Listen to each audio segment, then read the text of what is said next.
நாள் 2. யோவான் எழுதிய சுவிசேஷம் 1ஆம் அதிகாரம் வசனம் 9.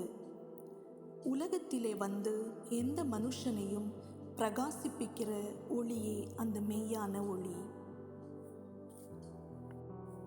சிந்திக்க, இவ்வசனத்திலே சொல்லப்படுகிற உண்மையான ஒளி என்பது நம் ஆண்டவராகிய இயேசு கிறிஸ்துவை குறிக்கிறது.